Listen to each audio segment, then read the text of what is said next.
It's 6 o'clock. We're gonna go ahead and call this meeting in order. I wanna thank everybody. I know that it's just the hard workers, the ones that have been working all day or for days on this. We just couldn't get into the other, meeting venue where we normally have our meetings, so thank you for moving everything that you could over here and having it done over here. Appreciate it. Dr. Salazar, pledge of allegiance, please. You help us? Will everyone please rise for the pledge? I pledge allegiance to the flag of the United States of America and to the republic for which it stands, one nation, under God, indivisible, with liberty and justice for all. Honorable Texas flag, I pledge allegiance to thee, Texas, one state, under God, one and indivisible. Would you mind standing for a moment of silence?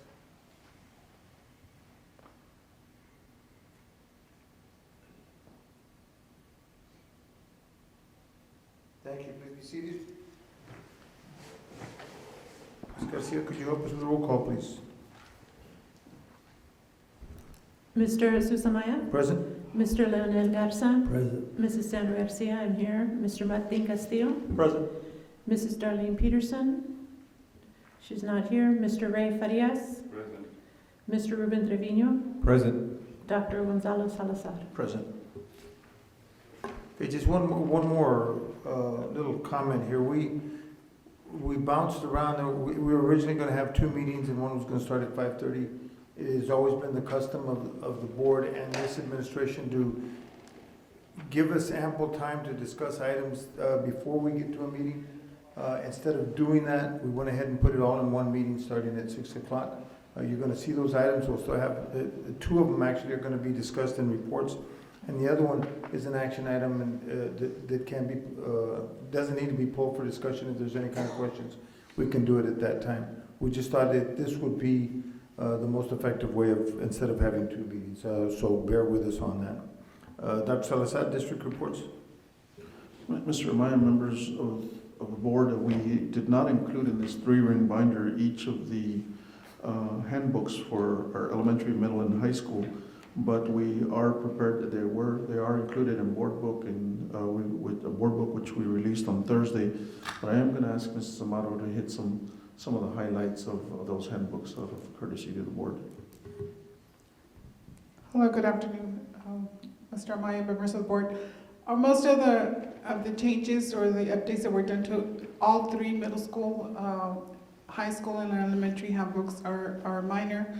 The biggest change there has been on our special ed section, and mostly detailing on how parents can seek if they need some testing on their child or they have questions on special education, who they are to go ask. It can be verbal, it doesn't have to be in writing. And once they verbalize this request for testing, then we as a district need to assist in providing any forms that need to be completed and then proceed with some of the testing. That was a major change there. The other is on dress code, elementary, very minor, just on designs on their hair. Middle school, there was a big change there.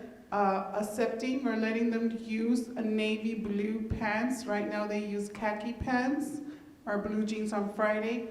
We've added the navy blue pants for our middle school. So it'll be navy blue, khaki, and blue jean on Friday. Everything else is just very minor with grading guidelines. I know we brought the grading guidelines over for approval. And that's about it that we have. Just minor changes. Thank you, Mrs. Amaro. Any questions from the board regarding those handbooks as reports?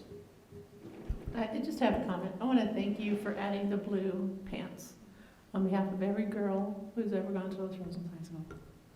Because it's hard for the girls. So, I mean, thank you for adding that. The blue pants are just pretty ones. Just a brief statement on report number 2, the employee handbook. There's most of the changes are just housekeeping and making sure we refine the language that is in there. The only significant changes to the possession of firearm and weapons by concealed handgun holders that can keep them in their vehicles, whether loaded or unloaded. That is the most significant change there. We go on to summary of our proposed budget, and I'm going to ask Mr. Young to give us an overview. We've been including this item since our first workshop, and we will continue to carry this item as a report and give you updates as we go until we adopt a budget and set tax rate.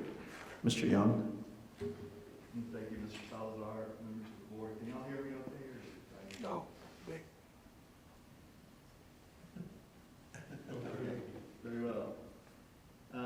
Thank you, members of the board, Mr. Salazar. This is the, pretty close to the final draft that we have of the budget for fiscal year 19. The one that you see in front of you tonight is almost identical to the previous one that we discussed earlier.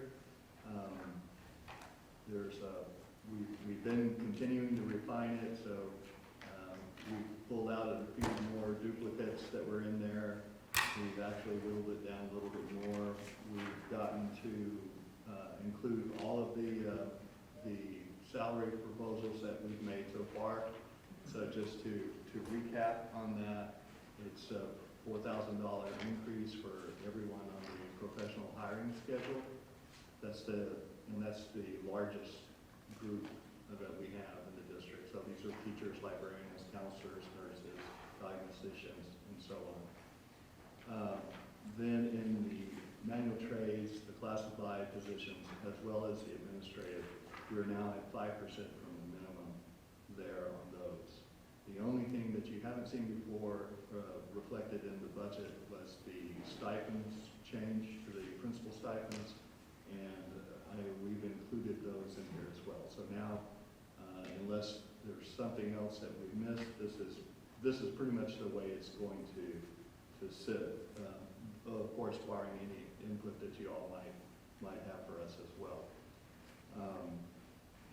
There's a lot of paper in this handout this time, usually because I only present to you the budgets that we're going to adopt.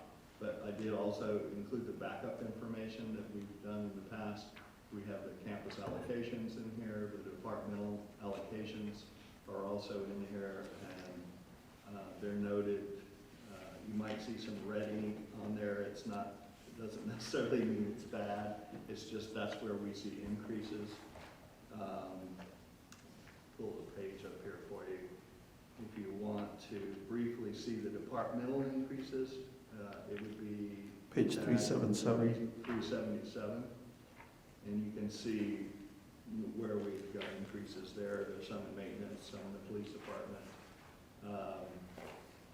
Significant one in technology, but that's not surprising. We've got a lot of technology in the district today, and when it's been here for quite a while, so now it's time to start replacing some of this technology. So we use it until you can't use it anymore, and we're at the end of life for some of our call managers, for example, and things like that. So having a phone in every classroom works great until you can't use them because the call manager's dead. So little things like that add up pretty quickly in that realm.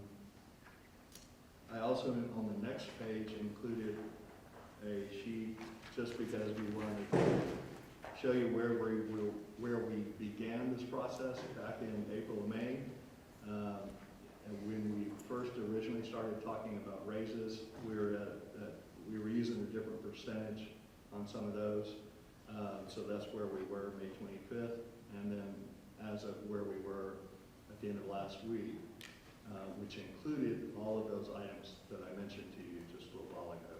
So really there hasn't been a significant difference because we have been able to go back through. I know it's counterintuitive to say, well, how can you change the amount of the raise you're going to give, and then you actually don't see very much reflected here. Well, it's because we did find some duplicates we pulled out.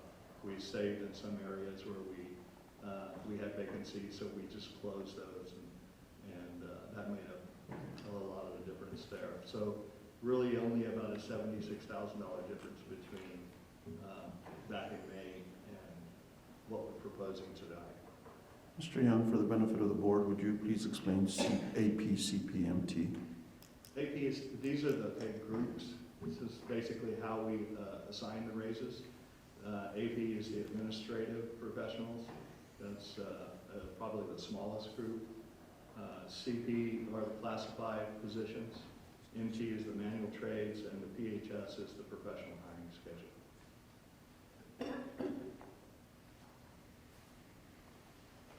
I'm sorry, we're on page 378.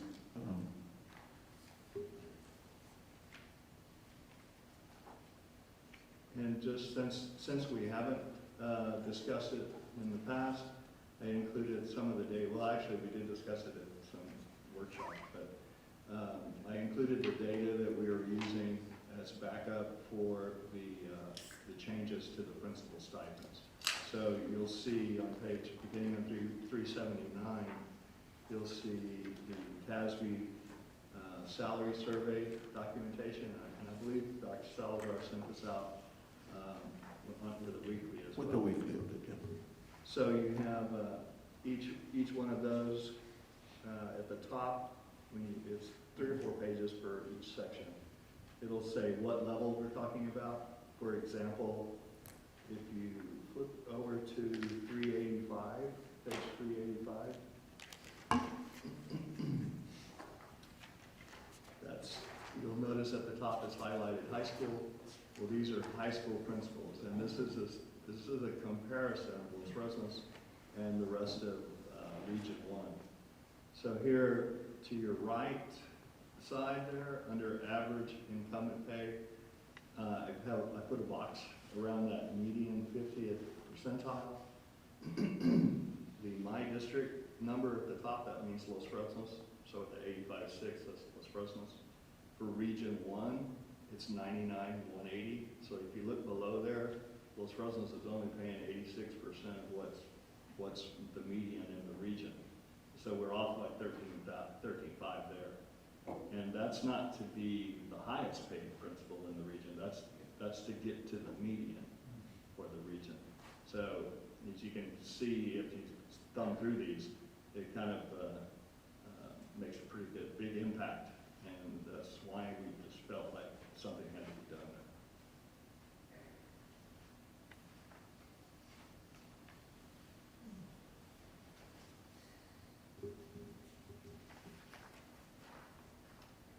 And if you get through those, then I think I lost my page number here.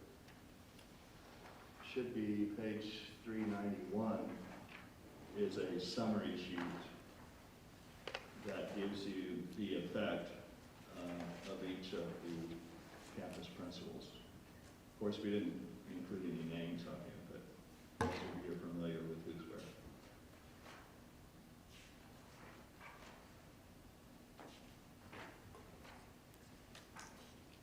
So as you can see, we follow through this to the far right. That would be their total compensation package. So if you think back to what you saw in the TASB salary surveys, you'll notice that we by no means are trying to be the top paying district. We just want to get to the middle, at least get to the middle of the pack. Just a reminder that several years we went to a pay structure for campus principals and several other positions where we included pay grades, so that as you move from one pay grade, from one position, say from high school to middle school, part of that salary stays at the high school level to pay the next principal instead of it becoming embedded into your average pay. So we feel that the 5% increase plus an adjustment to the stipend brings us closer to the median pay for Region 1, and just felt it's our obligation to present this recommendation given the work that our principals do.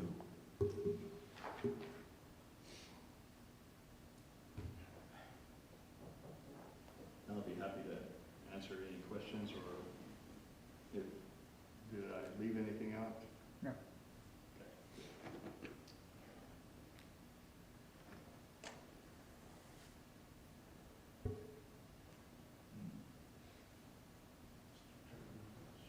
Go ahead, sir.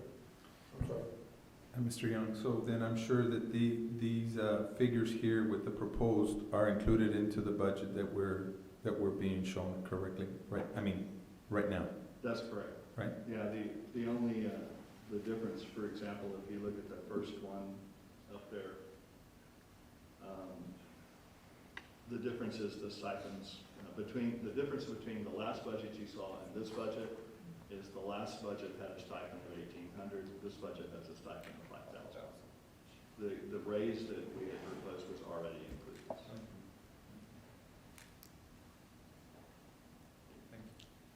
Anybody else? I'm sorry. Sorry.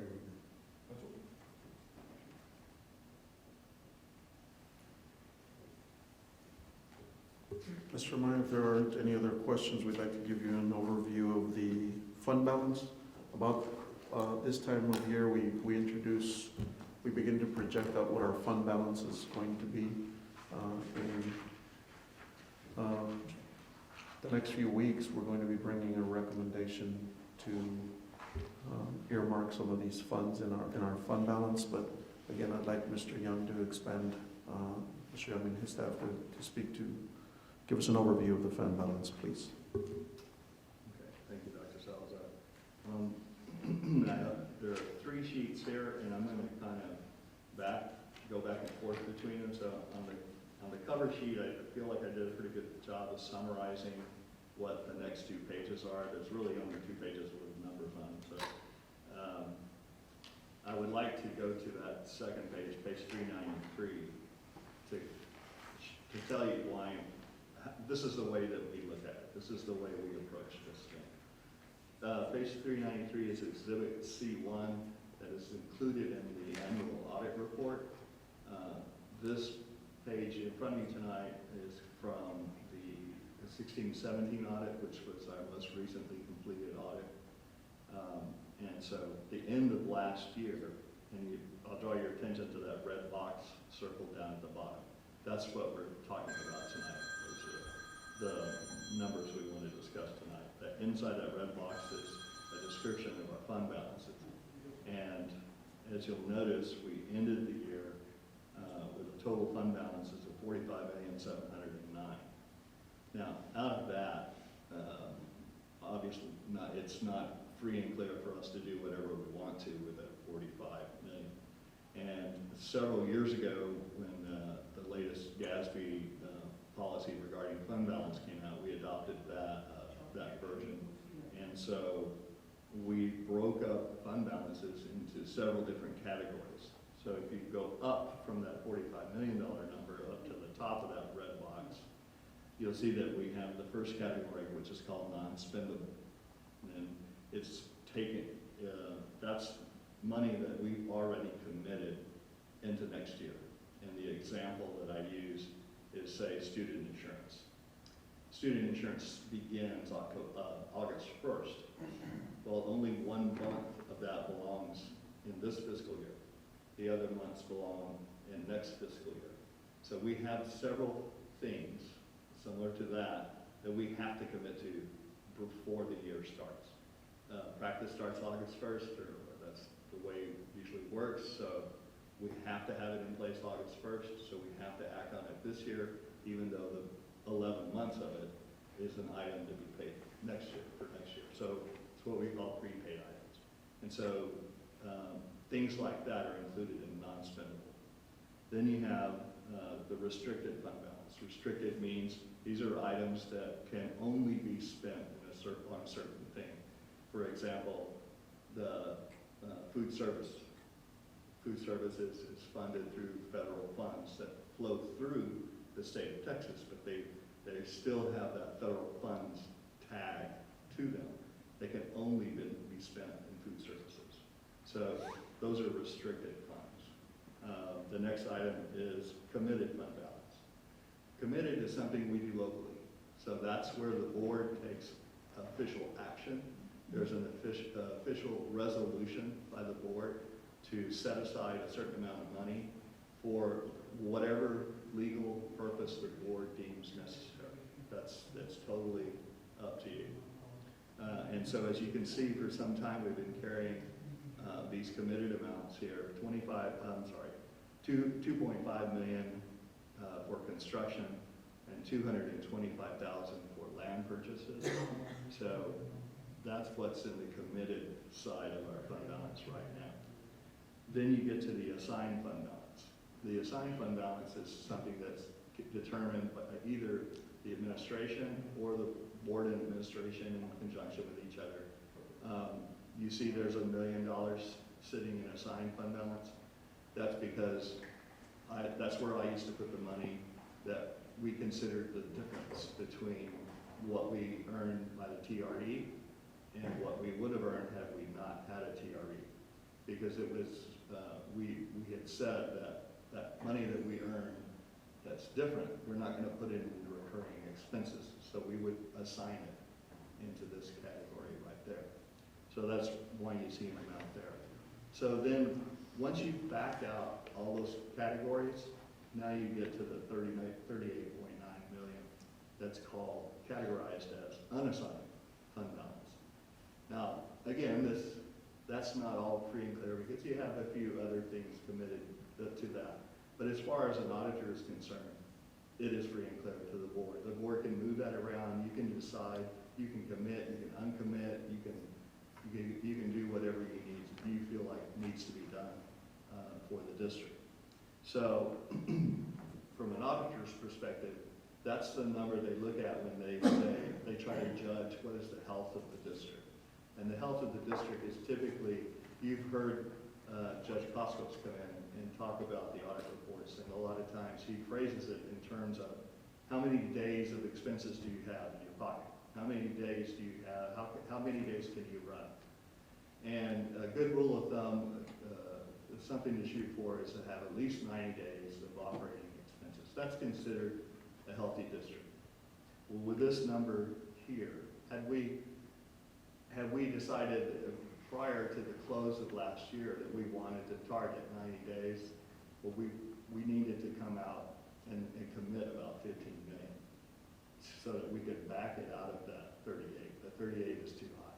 The 38 gives us almost 150 days of fund balance, which is remarkable. And that's why Judge Costos is always making those comments, because you just don't see that in a lot of places. So to begin with, starting the year this year, we know we had about 15 million that we could have earmarked for certain projects. Should we so choose to do that, we can still do that. Now, that just gets us to the beginning of the school year. So the next page is where it gets a little more crystal ball-like here. And it is a moving target, so there's no guarantees to what you see on this page, but we feel like it's very close to where we're going to end the year. And the reason I say this is we used 10 months worth of actual expenses here. So those are not going to change. Those are actuals. We went back and looked at our history of expenditures for July and August previous years, and we built July and August for this scenario using historical data. Now, we looked pretty carefully at it, and there's some things we pulled out. Like we have in one of them $500,000 spent on buses. Well, we're not ordering buses right now. We're not going to pay for $500,000, but we pulled that out. So those little adjustments we made. So we're at a place where we feel pretty comfortable with this number. And this gives you a very broad overview of what goes into our unassigned fund balance. Well, you can see this is broken down by fund. And as we recall, child nutrition, we can't spend child nutrition. It's got to stay there. Transportation, in previous years, we would close the year and whatever they had left, we'd take it back because transportation is not self-sufficient. We have to. If you see at the top of the fund, there's $1.5 million.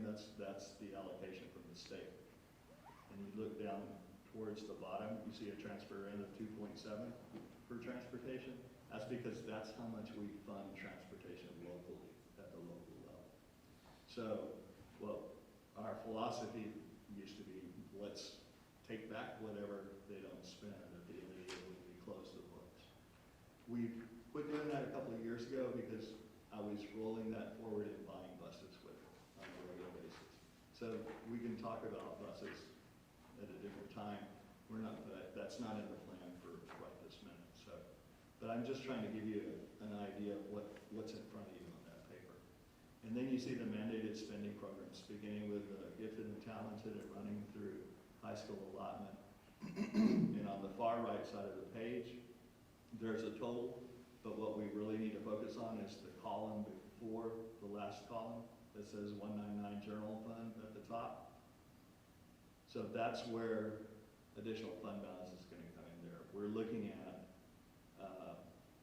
you run your finger down towards the bottom, about just under that double line at the bottom, there's an excess or deficiency of revenues over or under expenditures there. It's $9 million. So we feel like we're pretty good in the ballpark there. We're probably going to end the year somewhere between $8 to $11 million of additional funds going into fund balance. Now, some of that, as you can see from these mandated programs, a lot of that is coming from these mandated programs. So it's not like we're free and clear on all of it, but we feel pretty good about another $4 or $5 million at least that we're going to need to commit if we want to target a 90-day operating fund balance.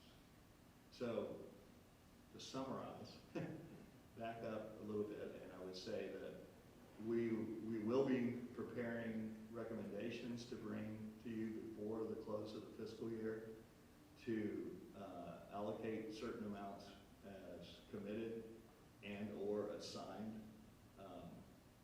The way the new GASB rules were written, we can actually do a resolution to commit fund balance without determining exactly what that number is. We could do it to be determined at the time of the audit. So what we're looking at is an amount somewhere probably around $18 million or so that we're going to be bringing to you, asking you to commit to whichever projects you feel need to be committed to.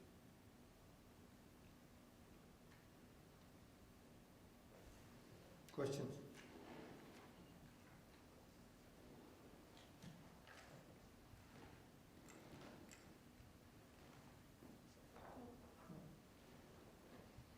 Coach, any other questions? No, sir. Thank you, David. Yes, sir.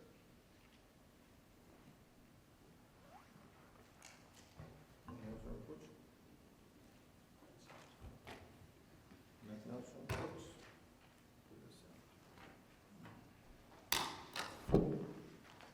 We'll go ahead and go forward with consent agenda.